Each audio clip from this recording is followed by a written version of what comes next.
Really?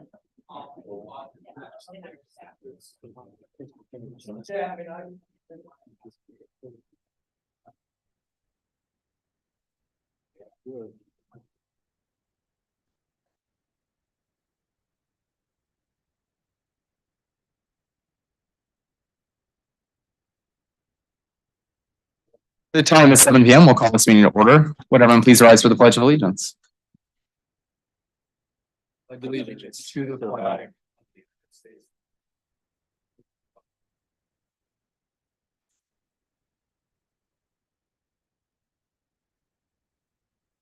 Madam Clerk, can we have a roll call, please?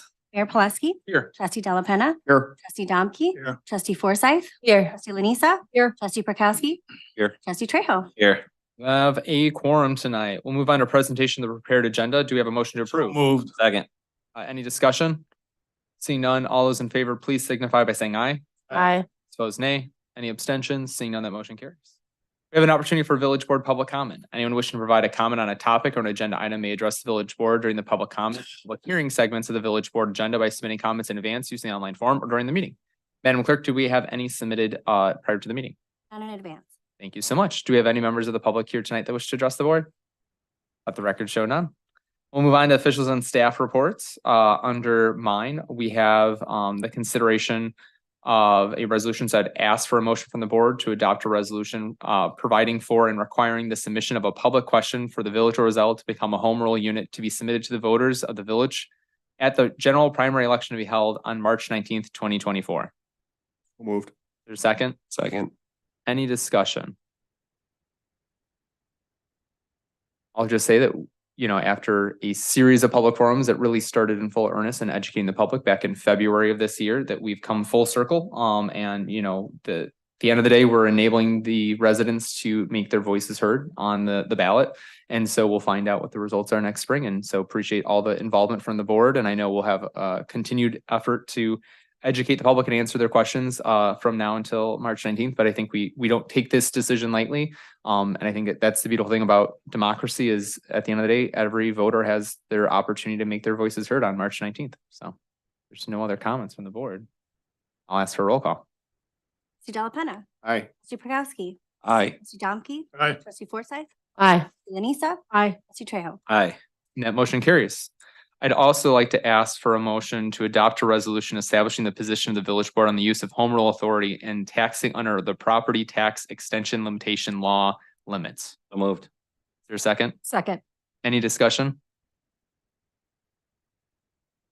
Again, I just want to note that I think this came out of our conversations as a board that should the referendum pass, that the board will adhere to the PTEL or property tax extension limitation law to not unnecessarily increase property taxes above its current authority that it has today. So I know that's a big concern a lot of people have. So I think that's a good gesture from the board to show that we want to continue our fiscal behavior that we've done for decades. There's no other comments. Could we have a roll call, please? Trustee Trejo, Aye. trustee Lanisa, Aye. trustee Delapenna, Aye. trustee Domke, Aye. trustee Forsythe, Aye. trustee Prokowski. Aye. That motion carries. I'd also ask for a motion to adopt a resolution establishing the position of the village board on the use of home rule authority and the capital improvement surcharges. So moved. Is there a second? Second. Any discussion? In keeping in just summation, this just outlines again that should the referendum pass, that the board would not increase the capital improvement surcharges over a set limit that's been outlined by the board. Without that, we would likely see those fees increase to $20 per $1,000 with 1,000 gallons. Thank you for that correction. So this would allow us to, that would cap us from increasing it over the upcoming years to no greater than $9.25, which is a substantial difference. And I think if our fiscal policy is any has a strong record as it does, then we probably will stay south of that if we can. So if there's no other comments, roll call, please. Trustee Trejo, Aye. trustee Lanisa, Aye. trustee Delapenna, Aye. trustee Domke, Aye. trustee Forsythe, Aye. trustee Prokowski. That motion carries. And then finally, I'd ask for a motion to adopt a resolution establishing the position of the village board on the use of the home rule authority and vehicle sticker requirements. So moved. Is there a second? Second. Any discussion? And finally, this resolution just establishes that the board would begin the evaluation should the referendum pass to evaluate the future vehicle stickers, and have a decision by the end of 2025. I think, as was discussed by the board, we need to understand what our fiscal health looks like and what we actually see in terms of revenue generated by home rule. And so I think this is a fair way to outline that, the board is willing to sunset vehicle stickers should the revenue prove that we don't need it anymore. So I think that's a big step forward for us. Any other discussion? Seeing none, can we have a roll call? Trustee Trejo. Aye. Trustee Lanisa. Aye. Trustee Delapenna. Aye. Trustee Domke. Aye. Trustee Forsythe. Aye. Trustee Burkowski. Aye. That motion carries. Well, I appreciate the action from the board on that. And I know we've got a lot of work ahead of us in terms of continued outreach to that extent. I know we're about to hear the budget tonight, and that's a very good milestone for what we've continued to do. And so I'm looking forward to staff's report on that. With that being said, though, there's a busy month ahead of us. So I just want to highlight a couple of dates over the next couple of meetings just so that people are aware. Coming up, we have on Saturday, December 2nd, which I'm shocked I even have to say that month at this point in time. But we'll be having a busy day. We will be having our first holiday open house at 9 a.m. at the Klaus Recreation Center. So join us to just celebrate our residents who make Roselle a special place from 9 to 10. So the craft fair is going on right across the street. So a good opportunity to come in and get some Maple Leaf Roasters coffee from our local Illinois maker, as well as some chocolates from Happy by Chocolate. So 2 Illinois makers in our community. And then we'll have our joint coffee with the board at 10, just across the hall with the Roselle Park District. So I think it's a great intergovernmental example of our cooperation, just working together on things. And then that afternoon from 2 to 5, join us for Winterfest. So that's going to be a very exciting day. So a very, very busy weekend coming up here. So want to blast that out there as much as we possibly can. With that being the case, that's all I have tonight for my report. So any village trusts, we have no trustee reports actually. So I'm going to fake everyone out there. We're going to go to new business, which is the presentation of the fiscal year 2024 proposed budget. We'll invite Village Administrator Jason Blowski up to present, and we'll also be assisted by Village Finance Director Tom Dahl. Thank you, Mayor. Thank you, Mayor. So before the board tonight is the fiscal year 2024 proposed budget. First and foremost, I want to recognize staff, the management team, everyone present here from staff and their role in developing this budget. It's a very intensive process that not everyone gets to see, but starts early about mid-year. And we take our job seriously when it comes to the budget development and have our internal meetings and vetting of all the different requests and initiatives, and ultimately is then presented to the board in this fashion. I've had the chance to meet with with all the trustees in advance of this as well to review the proposed budget. And with that, I will start to hit the highlights of what's in the document. I will start kind of from how the document is structured, I'll start with the general fund, some of the kind of strategic priorities and the influences, the factors that influence the development of this budget, kind of ask for any questions if we want to go through the different departments from the general fund and ask any question or answer any questions that the board may have. And then Tom and I will kind of tag team some of the other different funds and ask him to specifically speak to the water and sewer operating and capital fund. So the factors that influencing kind of the budget are really nothing, I think, new to the board. I think budgeting is really now a year-long exercise, constant, particularly the capital infrastructure piece of it that we've done this year.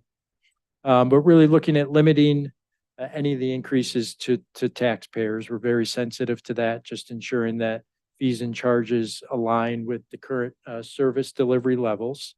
So you'll see a few increases as a result. Implementation of the strategic plan, the operational sustainability, cultural development there internally is something that is reflected in some of the recommendations in the budget. Continuing the investment in public safety is a critical factor. as well as some of the other strategic plan with the strengthening the community engagement, the overall customer satisfaction. There's some initiatives aligned with that. Adequately funding our public employee pensions is certainly is reflected in this budget above and beyond as it relates to the 2023 projected budget, and the board allocating more than 100% for police and fire pensions. Continuing to maintain our strong operating expenditures and what we have in our general fund reserves in order to address any headwinds or delays in receiving certain revenues that are not controlled by us. And then what you've heard a lot of already this year is the investing in the infrastructure, our pursuing grants and our economic development opportunities as it relates to furthering kind of our base to ensure that we have reliable and safe infrastructure. And finally, there is nothing in this budget that reflects any new revenue should the home rule referendum pass. If that does pass, there'll be further conversations with the board to get direction from what you would like to implement as it relates to that. And more than likely, certainly the home rule sales tax could not be implemented until 1/1 of 2025, which is the budget year after this. So those are really the factors that went into developing this document. From a high level, the general operating fund, which is really the crux of your expenditures for police, fire, public works, snow plowing, staff at Village Hall, economic development, community development, all is funded out of the general operating fund. Your revenues for this year, the projected 2023, we're showing revenues and expenditures equaling the same. In order to do that, we're reflecting a transfer of $880,000, roughly the expected surplus. We're showing that as an expenditure and going towards capital projects. That decision doesn't need to be made by the board tonight, nor does adopting this budget mandate you make that transfer. That's something that you can or you will have to vote on later next year. So the ending fund balance for this year is of 55%, is in line with your policy of a minimum of 45%. Looking to the 2024 budget, we're looking at about a 4% increase in revenues and expenditures, a proposed net difference there of about $125,000 added to your ending fund balance, and kind of keeping it right around, more than 50%, keeping it at that 53% level as far as percentage of your reserves of expenditures in 2024. So the high level kind of takeaways from the projected budget, the reasons for coming in under budget for expenditures under what was budgeted is driven by vacancies, the timing of people leaving and us hiring their replacements and having some savings and salaries there. Our main revenues continued to outperform expectations and budgeted amount when it comes to sales tax, income tax, local use tax, as well as ambulance fees. You accomplished that mid-year budget, transferring $550,000 in general fund balance to parking lots, pensions, police and fire pensions, and capital projects. This budget again reflects another transfer to capital projects. And as I alluded to earlier, your year-end fund balance exceeds your minimum target of 45%. That's kind of the projected budget. I don't know if there's any questions there relative to how we envision ending year-end this year. Any questions regarding the 2023 budget? All right. Moving along to the proposed budget then. We continue to project overall revenue growth as it relates to the general kind of economic conditions that are still out there. And certainly the expenditure increase of 4%, much of that is driven by personnel costs and other contractual costs that have annual escalators. It does reflect the maximum property tax increase of 5%, which is about $325,000 over the existing levy. The actual CPI was 6.5%, but under tax cap law, it's capped at the 5%. So it kind of shows how much inflation has gone up. Cost of goods have gone up, yet we're capped at that 5%. The major lines of revenue, sales, income, local use, and eating establishment are all budgeted to grow about 3 to 5% over 2023 revenue estimates. And then there is an increased transfer to the equipment replacement fund of $50,000, and this has incrementally been increasing over the years as it relates to the future replacement costs for major vehicles and equipment. As we all know, the cost of vehicles and anything with an engine has increased exponentially over the last several years, which requires us to set aside that much more money annually to ensure we have adequate money on hand to replace those vehicles in the future. Some other kind of key takeaways from other funds that to some extent impacts general fund, at least the technology, the IT fund does have a transfer from the general fund, and we continue to reflect their inflation that's in that sector, as well as having some money earmarked for a strategic plan implementation as it relates to software, potentially for permitting that would improve the overall kind of customer experience with permitting, both internal customers and external. From the water sewer operating at the high level, it does reflect a rate increase, not only of the CIS of going from $6.10 to $7.50, which was reflected in the capital budget presentation at your last village board meeting, but also increasing the operating water and sewer rates to cover the operating expenses, particularly with water, the pass through from the DuPage Water Commission.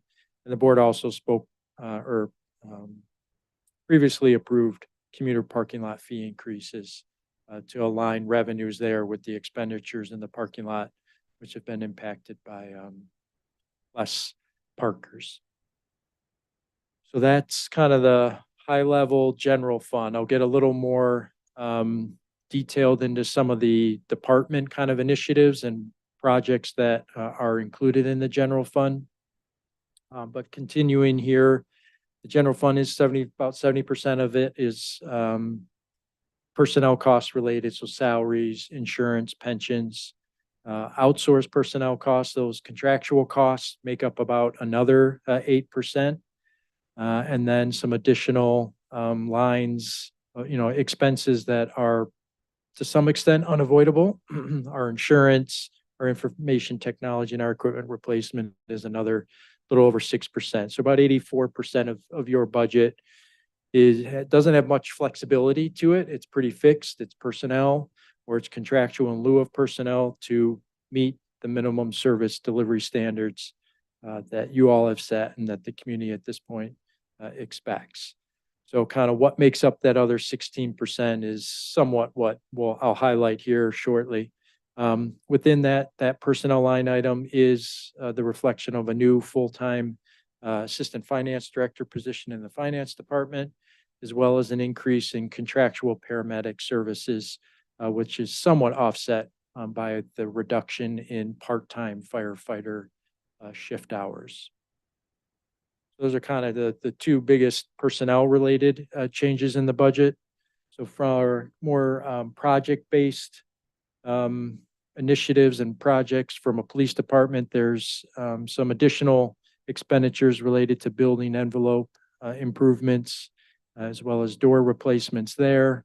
Public safety equipment, you have the portable speed display signs, a drug burner that allows staff to perform that function on site instead of having to drive off site, as well as portable truck scales to continue to expand our overweight truck enforcement program, as well as additional drone surveillance and replacement tasers in that department. The board previously approved expanding our July 3rd offerings to include a band. So that's included in the budget. The sign code ordinance update project is underway and is expected to wrap up next year. That's in the community development budget. Document digitization, we've started during COVID. We got some monies for that. We're continuing that project into next year, both in public works and community development. The previously noted full-time position from a staffing change perspective, the addition of the full-time assistant finance director position, the reduction of part-time firefighter shifts by 1/3 or 2 12-hour shifts per day, and instead replacing that with one full-time contractual paramedic working a 24-hour shift day. Kind of the net there is about $235,000 increase for that initiative, and then an additional seasonal intern in the Public Works Department for data collection.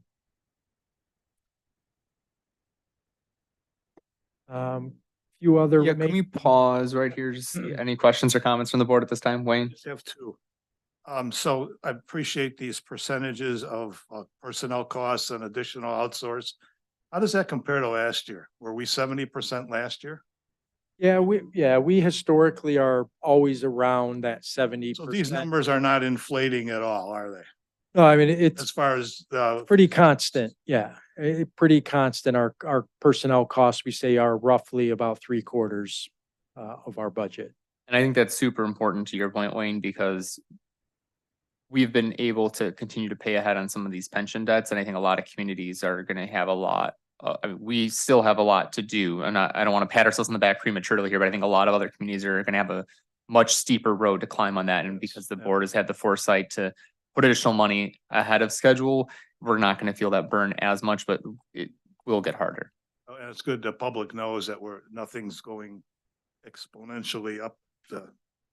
Second thing I wanted to just ask is, what is going to be the inflation rate for 2024? What's the prediction? Where are we at now?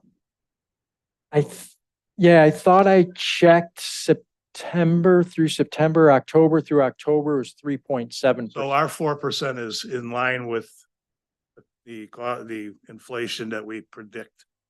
So Well, we're, it's somewhat backwards looking.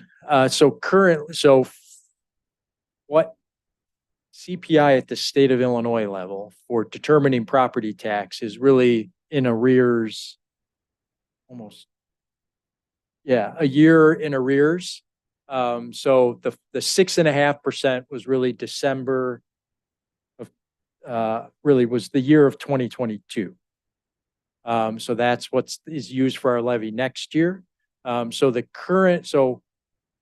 really the levy then for 2025 is this year's CPI, which is currently 3.7%. So there's about another 3 months of cumulative CPI growth. So I suspect it would be more than 3.75. I don't know if it will get to the 5% again or more.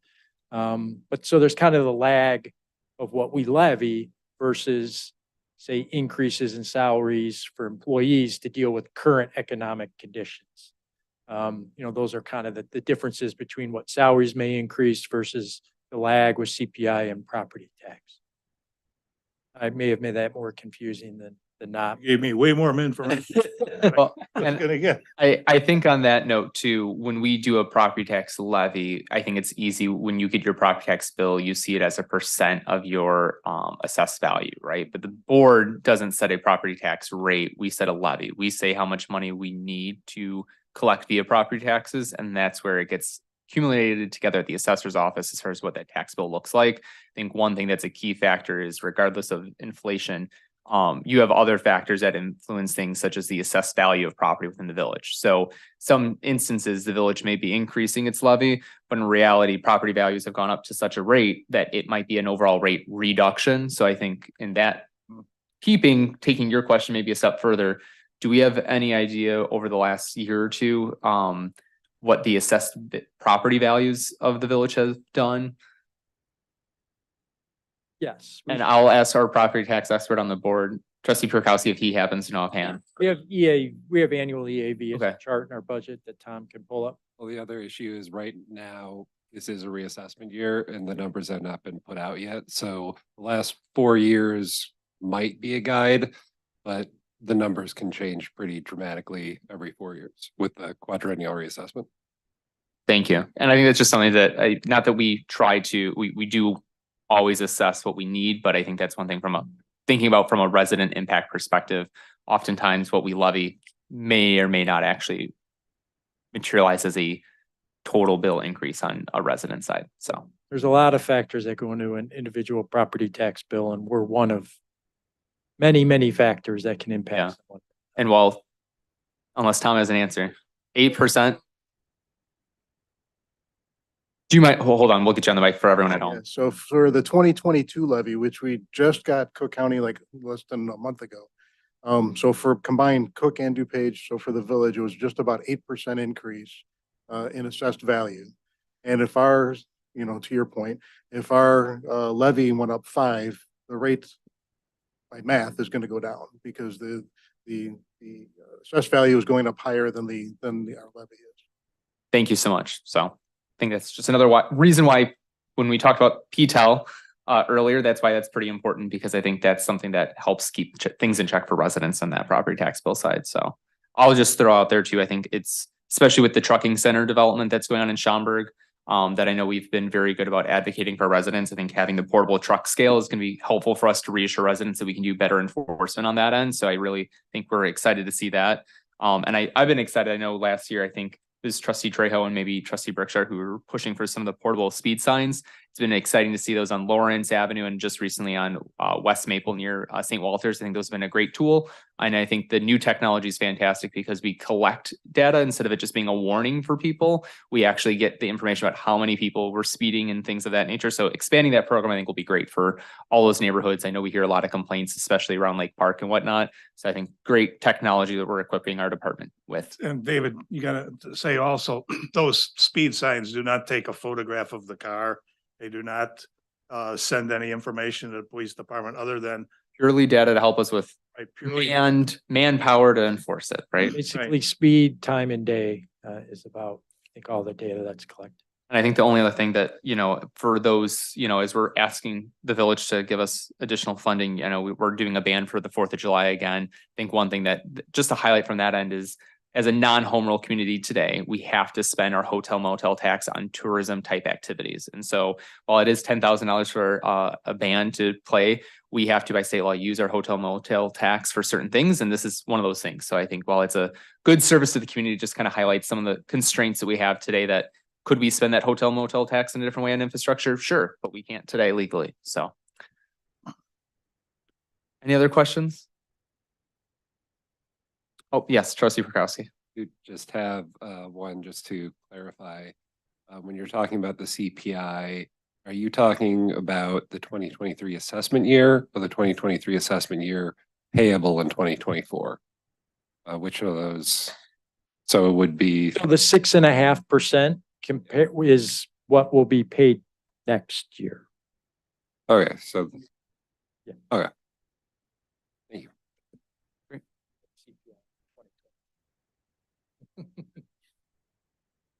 Okay, so just a few other kind of projects in public works from a general fund perspective, some equipment replacement in the mechanic shop.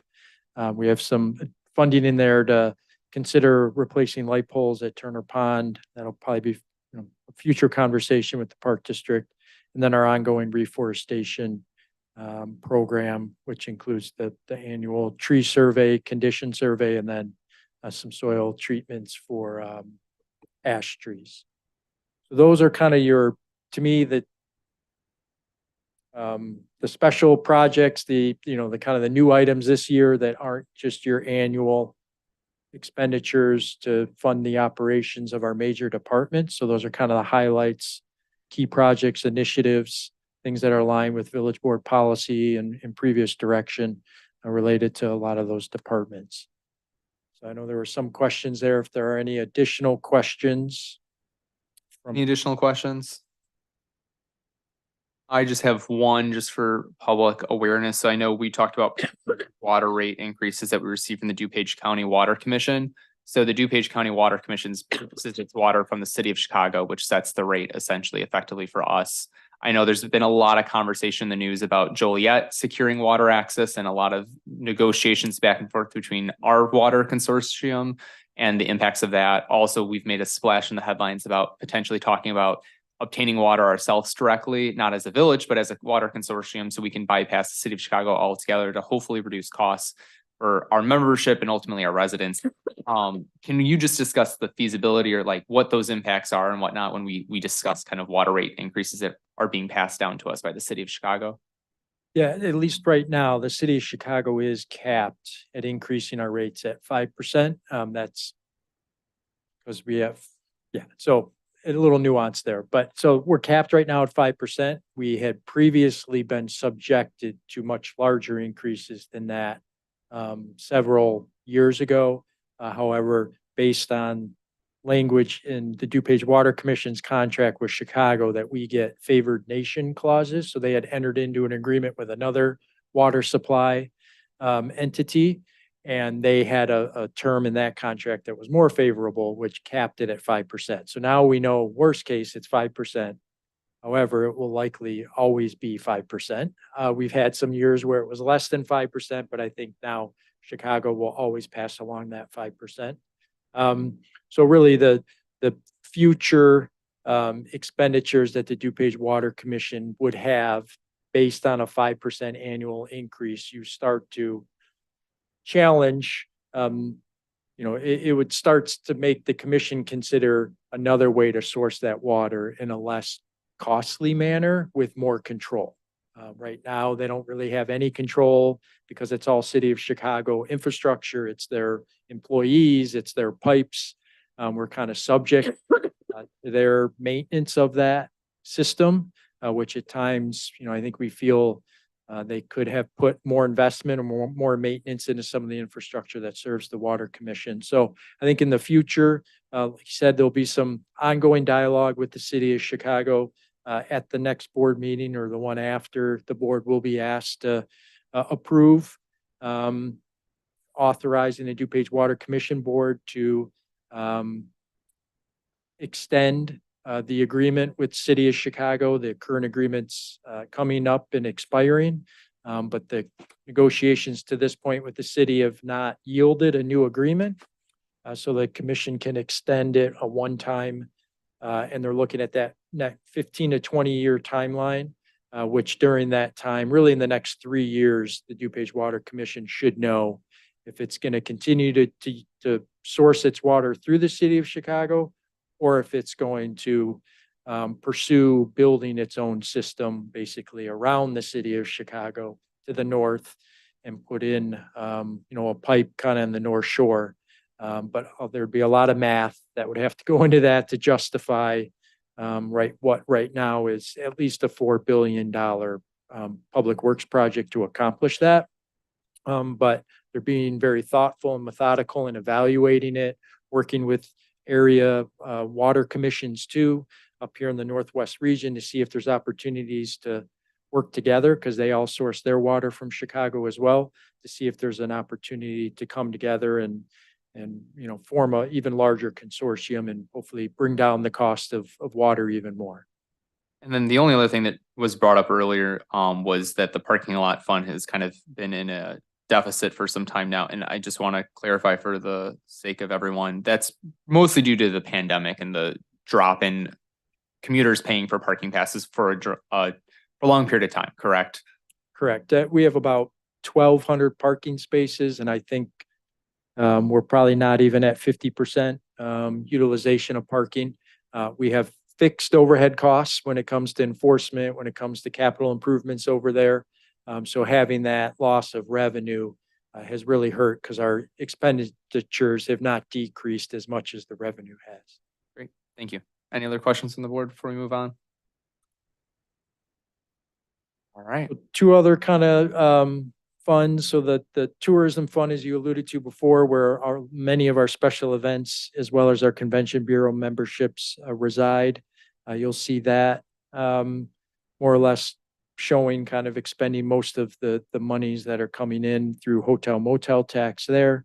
The IT fund is an internal service fund whereby the cost of information technology is pushed back internally as an expense, kind of based on the department's utilization of IT.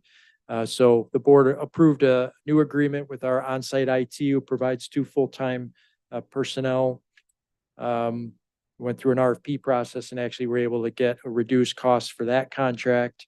But that unfortunately, those savings are offset really by the cost increases that the sector that we see there. And these are all annual service agreements that are subject to be renewed at various times next year. So it's not real possible for us to get quotes today and have them honor those 6 months from now. So we've kind of just done a conservative across the board increase of 5% there.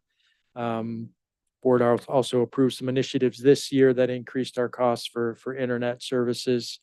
We also have moved what previously were budgeted in individual department funds for information technology. We've tried to consolidate everything now into one fund to track it better, to also be able to really show what our true annual IT spend is. So that's kind of increased the fund size, but it's decreased, those expenses in individual department budgets.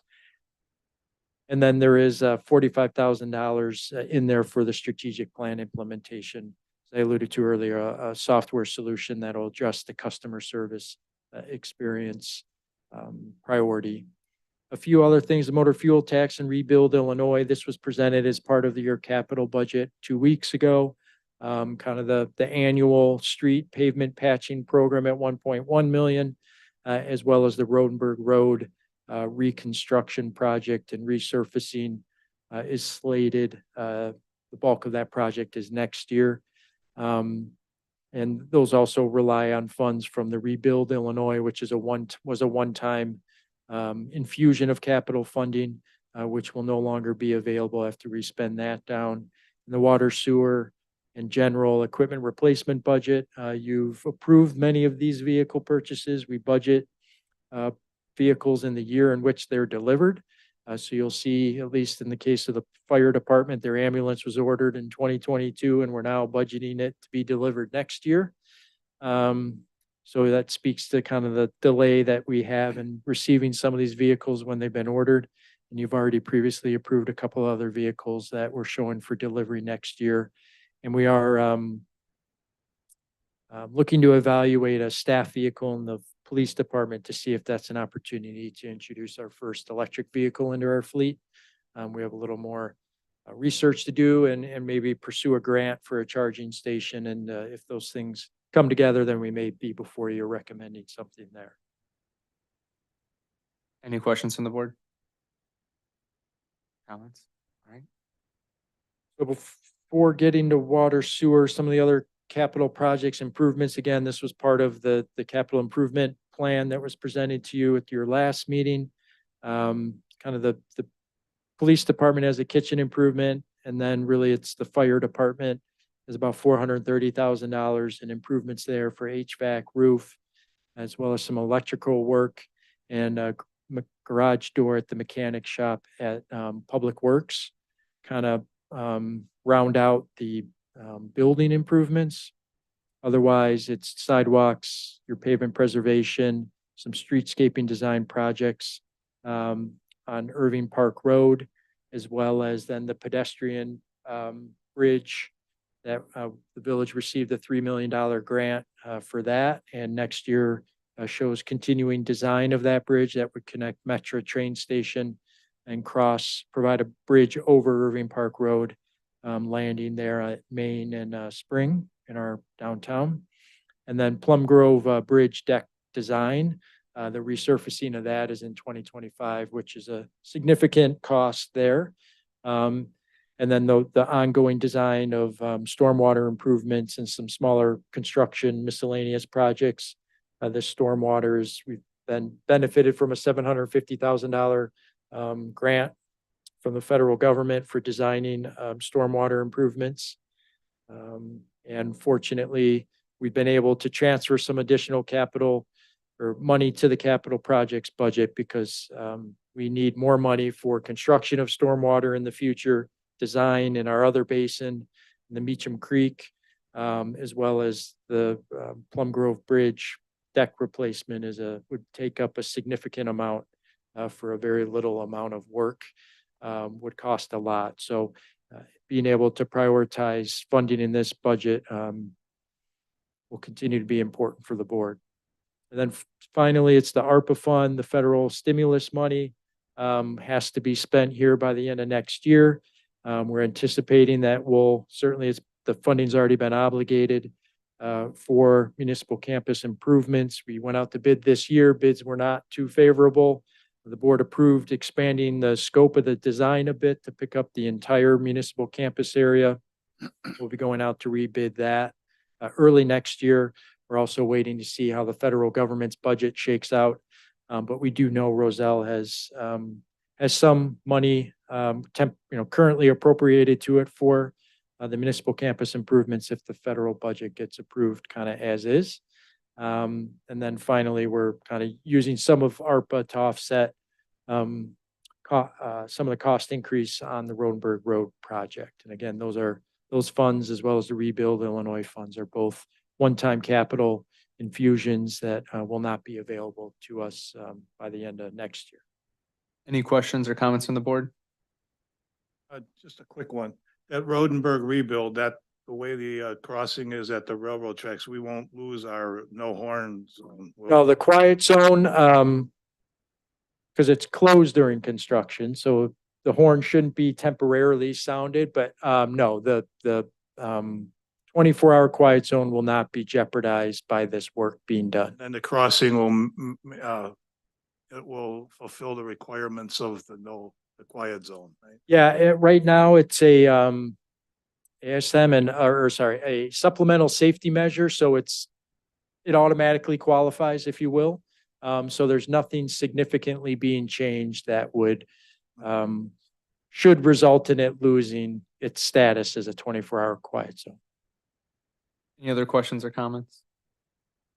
I think the only other thing I would just drive home, and obviously it's not over till we approve a contract, but I think, as it's proposed, we're not dedicating any of our funding that's for daily operations towards the Pedal Porch Promenade and Plaza project. We're using one-time funds to improve a public space for the community. So I think that's another important part is, we're not going out of our way to spend money that would be redirected away from streets or whatnot. We're using funding that's meant to create public areas, especially given the pandemic, whatnot. We all moved our lifestyles outside substantially. So I think it's a good investment in an area that needs a lot of improvement anyway from a maintenance perspective. So I think that's just another thing to kind of highlight.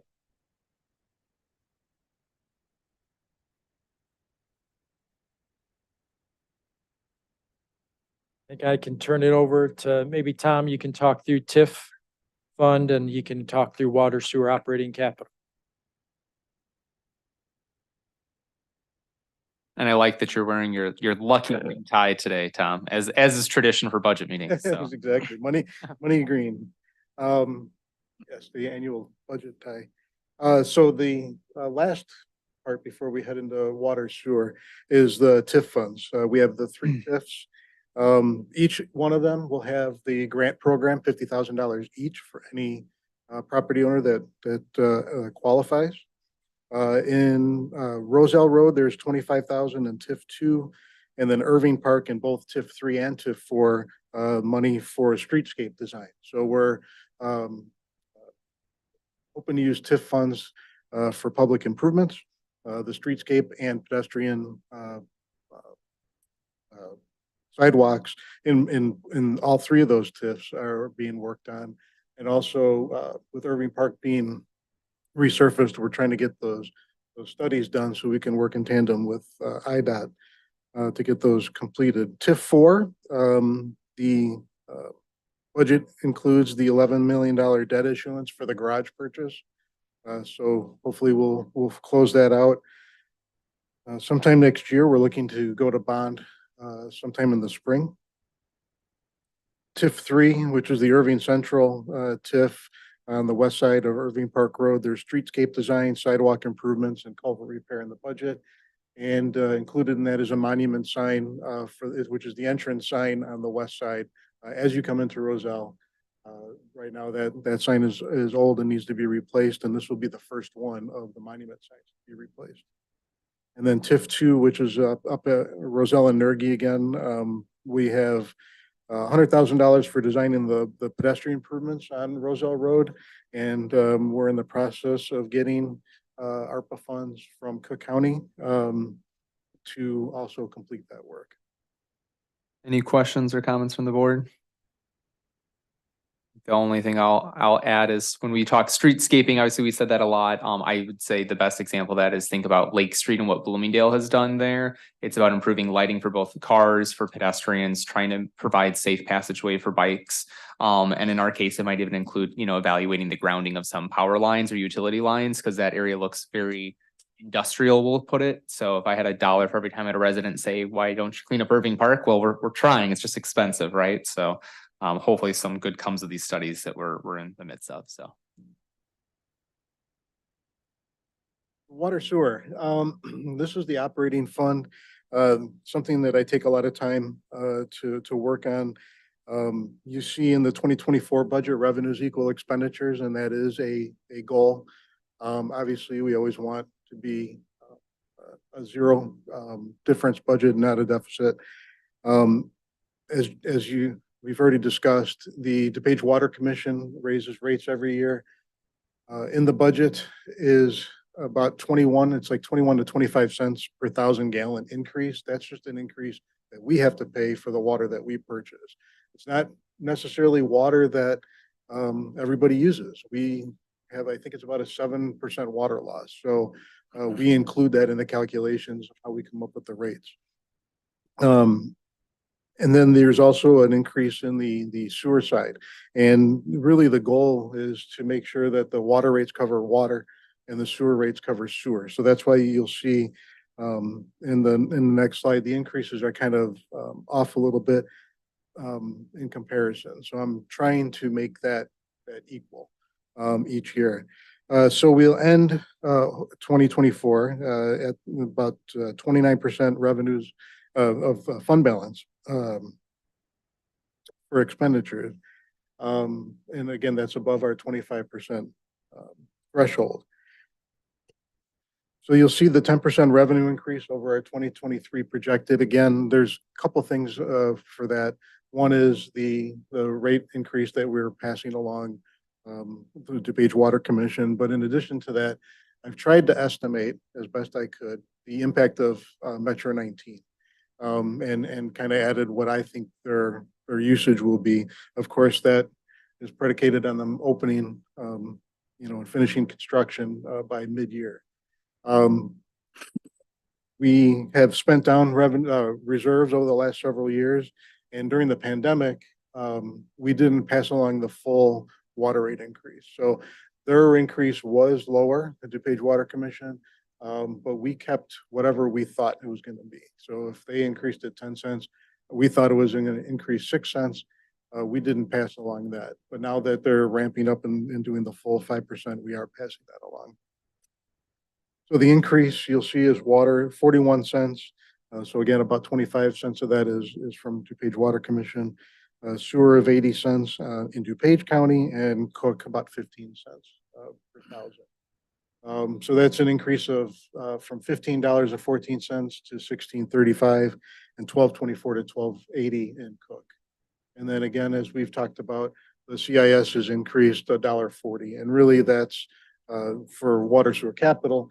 But as we've been talking all year, we have engineering that's coming up in 2024 for these major projects that we're doing. And while we are anticipating IEPA low interest loans, one, we need to pay back those loans, but two, we need the funding to start this engineering. And from water sewer operating, we moved some sewer lining. We try to do $300,000 a year in sewer lining. We moved that from operating to capital to help this fund out. I think I'll just note for those that aren't familiar with the finer mechanics of water treatment, DuPage County and Cook County have a disparity because we are responsible for treating all of the residents and businesses in DuPage County. Anything in Cook County goes to the Metropolitan Water Reclamation District, or MWRD, which is a governmental cooperative, essentially a separate agency. And they were recently in the news because they're funded mostly by a kind of obscure tax in Illinois that it has not gone very well from its revenue projections going forward to next year, and they'll have some financial solvency issues probably as well. So, but that's why there's a difference. We're not just passing along a sweetheart deal to our Cook County residents who sometimes feel forgotten, but they have a different jurisdictional thing going on there. Yeah, that's correct. And actually that's, I think, a 2/3, 1/3 split. That's deliberate to make sure that they're, it's passed along. And the Metro 19 wastewater is gonna go to Devlin, Correct. so it doesn't go to Cook County. No, Correct. it's in DuPage County, but it goes down to Devlin. And Devlin is getting near its maximum capacity for not too many more growth opportunities. Correct. Or business opportunities, right? So, Exactly. And which is kind of incredible for a waste treatment plant that's been in existence since the 1920s. So, yes, that has been around. so so long. those who say we're not frugal with our money, we've kept that wastewater treatment plant going for over 100 years. So concrete, it's incredible. Yes, it is. And in fact, you'll see that's one of the projects is expanding Devlin, is making sure that we can increase the amount of wastewater that goes through that. So water sewer capital, you'll see, each year we budget, there's a water main replacement program goes through here. Several projects along with the repayment of the IEPA loans. I don't have the figure off the top of my head, but I think we said it's about $1.5 million that we're paying off. We have about $22 to $24 million outstanding in loans currently. So for the budget for 2024, you see revenues are increased 53%. Some of that is we anticipate IEPA loans, and since this budget is on a cash basis, we show that as revenue. It also includes obviously the CIS fees that come in, interest that is earned, tap-on fees, stuff like that. The expenditure side, it's going up $7 million. A lot of that is engineering. And again, the water main replacement program, and then several other projects. But a lot of that is engineering to go for these very large projects that are going to be coming up. And you'll see that's a necessary spend down in the reserves. We have cash available. That's why we're using it is in order to spend it. Well, and it's going up substantially for this year. It will go up tens of millions of dollars in the future years as we get to those ILEPA mandated requirements. So again, the CIS rate is increasing to $1.40 per thousand. We're showing loan proceeds of about $1.4 million. That's, if the work is done, then we submit for reimbursement from the state. Spending down the reserves. The water main replacement program, you'll see that it's made up of two parts. One is the water main replacement, and the other side is the lead service line replacement, which is in the packet. You'll see the area that is getting worked on. There's the transfer of the $300,000 in sewer lining you saw, and then these are the initial year of designing the improvements at both Devlin and Boderman for phosphorus removal, nitrogen removal, and the expansion of Devlin. And then also we have 2 lift station replacements. The Kennedy lift station was like a $2.5 million project, and Public Works is now using a method to replace these that is a much lower cost. And I believe these are both budgeted at about $500,000 each. There was one that was replaced this year, and now these 2 for next year. And then all the ones that in the future need to be replaced, I think we'll be using this method as well. Great savings. Thank you. Absolutely. So again, this year, the water main replacement, about $1.5 million. That's over East Thorndale and Park. I believe there was a water main break over there this weekend. So it's good timing to have that replaced. Lead service line replacement, about $375,000, all in the area of Pine and Elm. And again, Devlin, about $1.3 million, and Boderman, $600,000 for their engineering. And then you'll see the CMOM there. The capacity management operations and maintenance program will begin. We've been doing flow testing this year. And then I believe in 24, there'll be smoke testing and some other to find the stormwater that's getting into our wastewater lines. We don't want to be treating clean water. We want to keep that out. And then the fall indent, of course, are about 975,000 total. And this is the proposed schedule. Probably hard to see. Maybe the people at home can see it really well. There's a color-coded guide showing each year where we plan to do lead service line replacement. So if you are in the affected area, you can see when you're up. But of course, residents can do this at any time on their own, for their own line, I believe. But this is the areas that we'll be working in over the next 10 years. And I don't know which. 24 is Pine and Elm.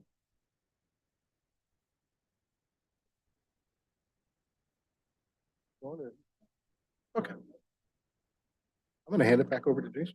All right. Any questions for Tom before we transition over or comments?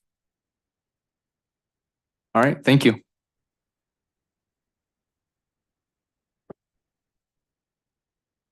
So as we come kind of to wrap up our staff presentation on the budget, just some kind of forward-looking items for the board. Certainly the ongoing inflationary impacts on capital projects. We go out to bid and they often come back more than we have budgeted.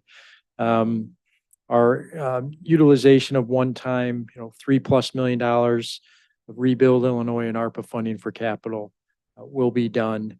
We do, and you've heard in our presentation, several projects that received grant funding. We're targeting designing of projects that'll put us in a position to obtain grant funding. So the more we can leverage grant funding, certainly the better it is for our taxpayers and for our overall budget to complete projects. Unfortunately, grant funding isn't available for typically ongoing operations. It's specific projects, capital projects that are typically best positioned for that funding. And really all those kind of speak to the outcome of the home rule referendum and whether or not through that referendum, the village will be given additional flexibility and funding for its significant capital projects. And then just the ongoing, from a staff prioritization, is the ongoing implementation of the strategic plan that you have.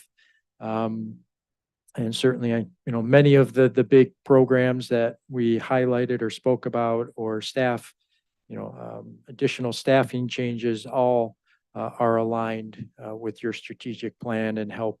And some of them are specific initiatives outlined in the plan. So that's certainly a guide of staffs as we work forward. So really the final piece then is just next steps in the whole budget project or budget process. Today was the budget presentation. 2 weeks ago, or a week ago, 2 weeks ago, was the capital improvement plan presentation. So depending on direction from the board tonight, we can continue these conversations at our next board meeting. Otherwise, your tax levy and final budget adoption have already been noticed for that first meeting in December. And then there's always subsequent sort of ordinances and other approvals that the board will be asked to do in order to implement the budget.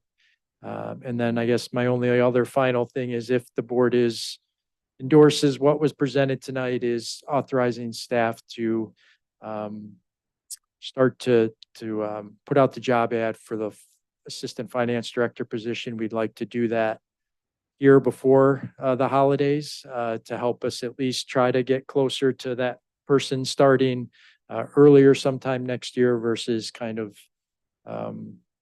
after the first quarter, which there's some key kind of things we'd like that person to be on board before the audit process starts, typically in March. So that would be the only kind of thing I'd ask for the board to give me direction on tonight. But so that's staff's presentation, and ask if there's any other additional questions related to the proposed budget. Any questions or comments from the board? Got the 2024 budget in hand. It could be anything. So is there any opportunity for the trustees to have any initiatives with proposals that we might like to see in 2024?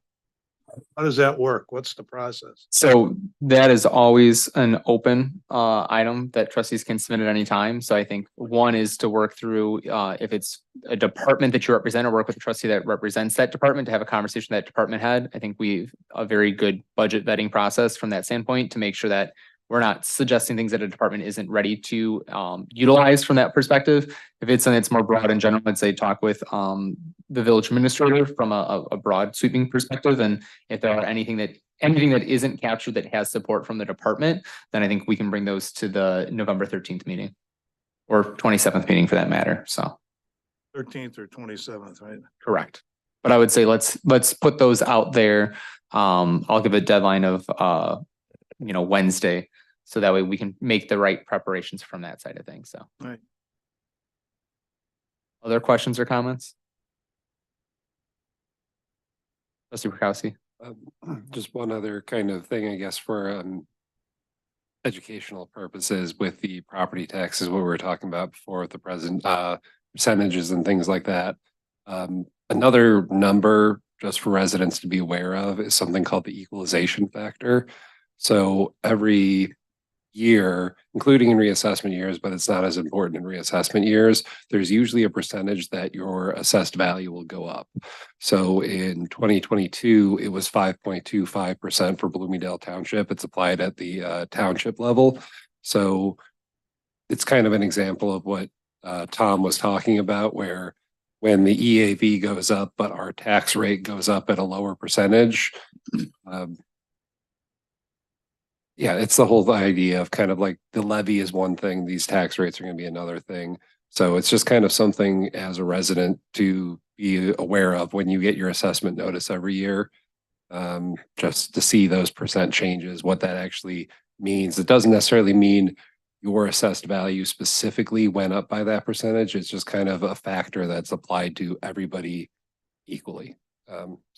Yeah, I think it's a heavy misconception out there. I think there's things that we set like a water rate, a sewer rate, a CIS rate, a tax rate, but property taxes is a levy. It's not a rate. And I think one thing that's, I think, really good governance that we've done and we've refined over the last couple of years is that we have fees or taxes for dedicated services that directly correlate to it. It's not like all this money comes in to a general pot, gets washed and put to all sorts of different buckets. Like we're really good about designating what funds go to.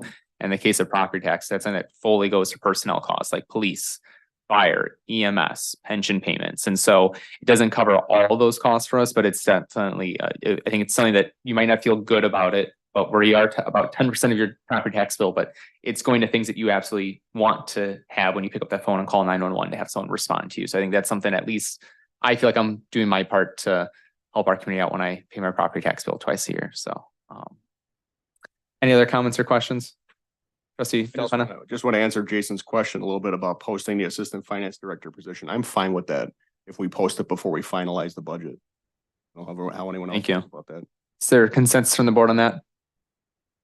I'm good with that. Got a lot of head nodding, so we've got direction on that piece, so. Thank you. Feel free to post on that. Any other things that you'd like to discuss in greater depth or things you'd like to revisit either at our meeting next week or on the 27th? Besides maybe initiatives that the board may bring forward? Trustee Trejo? Yeah, just real quick. I think we talked about this before when we joined this, like the tourism bureaus about getting like an update on like what they're doing for us and like the ROI kind of thing on that. It would be good. Obviously not part of the budget, but maybe sometime next year since we. Yeah. We've got actually, and so I serve on the board of the DuPage County Visitors and Convention Bureau. They give us, maybe we'll make a note to just make that report. I don't want to say it's monthly, but they give us kind of a regular report and we can get everyone access to it, but let's bring up report back because they actually do a very good job. Not that our Chicago Northwest partners don't, but I think they do a very good job of making sure you understand what publicity they've done for your community or your businesses when you've been mentioned and how they've been advertising for us. So I think that's a great thing. Yeah, because I've been seeing them a lot online and stuff. So I just want to make sure that we call it out to the community. I think it's also worth noting that they're actively helping us on a grant to help get us $500,000 for the plaza work as well. So good membership, but I think that's a fantastic point. Other comments or questions? Trustee Prokowski? Sorry, this is just one clarifying question on page 18 of the presentation. It says under the Botterman treatment plan that the CMOM is happening in the Devlin Basin. Is the Devlin Basin in the Botterman treatment area? No, I noted on mine, those bullet points should have been Oh, further left. So they're indented in too much. So no, okay, those are standalone items themselves. They're not related to necessarily improvements at either one of those treatment plants. But the Devlin Basin goes to the Devlin treatment plant. okay, I just wanted Yeah, to clarify. sorry, that was, I got that right. that was a formatting error. Unless there's a pipe that's in the wrong place. Okay, that would be our leakage. Any other questions or comments? All right, well, I appreciate all the effort that staff has put into this. As you had mentioned, I think budgeting, because of the complexities around a municipal environment and just our hyper regulatory environment, it's a year-round activity, but I think we've continued to demonstrate our strong fiscal track record, and this budget reflects that in the same. And so I think we should be very proud of that. And it's probably the most important thing we do every year, frankly, right, is pass the budget. So appreciate all the conversation time. So in keeping with what trustee Domke brought up, if there's any village trustee initiatives that are not captured in the budget, if you could at least flag those for staff by Wednesday, and we can work through those throughout the course of the month. So we can either bring those forward probably for the 27th would be the right time, just to have the right time. So if there's anything when in doubt, just flag that and we can work through it, and we can decide later on if we don't want to bring that forward. So thank you so much. All right, is there any other business for discussion only from the board tonight? The record show none. Is there a motion to adjourn? So moved. Is there a second? Second. All those in favor, please signify by saying aye. Aye. All those opposed, nay. Any abstentions? Meeting's adjourned at 8:05. Thank you so much, everyone. We'll see you next Monday.